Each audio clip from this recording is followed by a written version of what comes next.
Ayan. Hello. So, magandang araw sa lahat. After na mag-fill up ni technician ng service report, pupunta tayo o babalik tayo dun sa ES account. So, kasi kanina na-fill up na natin itong service report real time. So, punta tayo dito sa last part. So, si ES yung mag-check and mag-mark ng ticket if complete or not complete na yung service. So, punta tayo dito sa CRM, login tayo as CES, tapos, yan, login ako as CES.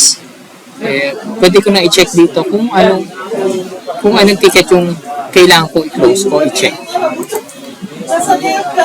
So, dito, kanina, yung ginawa natin is yung Blackbird.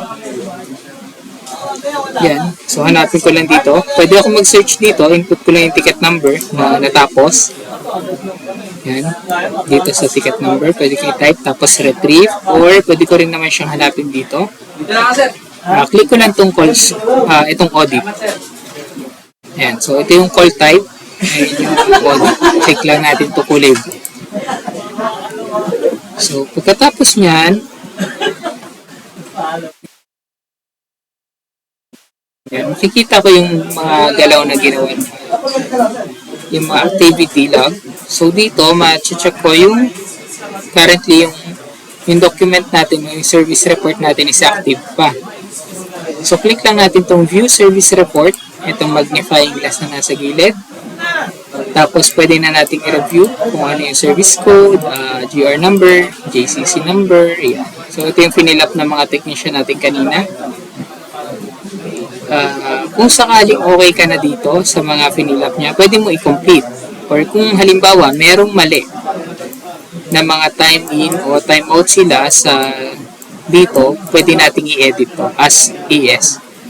So, para ma-edit natin, for example, ito, instead na 15:43, so alas 6 pala siya nag-out, click lang natin itong edit. Tapos, update, work, time out. Click lang natin yan. Tapos, halimbawa is hindi siya 3:43. So, 5 PM pala siya natapos. Ayan. So, 5:43. So, pwede ulit natin update. Click natin yan 5 PM o 6 PM. Ayan, click lang natin yan. Tapos, enter. And then, okay. Tapos, pag okay na yun, naitama mo na yung mga time, kung kailangan itama, click lang natin itong save. Then after ma-save, pwede tayo mag-back sa ticket. Pwede na natin itong i-complete kung okay na yung ticket. Kung sakaling hindi pa, click mo lang yung incomplete. Or kung for pull out, click mo lang for pull out. Since dito sa sample na to, i-complete ko siya ngayon, click ko lang itong complete. And then okay. After nun, lalabas tong successful na report. Yan. So, ibig sabihin yan, okay na yan. Pag chinek natin siya dito sa service ticket, so dapat wala na siya dito sa open tickets. Yan. So, yung Blackbird, wala na siya ngayon dito. At makikita mo siya dito sa kabilang side naman. Yan, ito naman yung mga completed na ticket. Click lang natin yung retrieve para ma-check natin kung ano yung mga completed ticket. And then yun, ganun pa rin siya. Nasa pinakahuli yung pinaka-latest na ticket.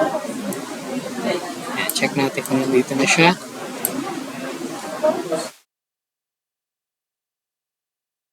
Okay, pwede din naman na hanapin mo siya dito sa ticket number, retrieve, or so ito na yun, yung kanina nating ginawa. So yun lang po. Salamat.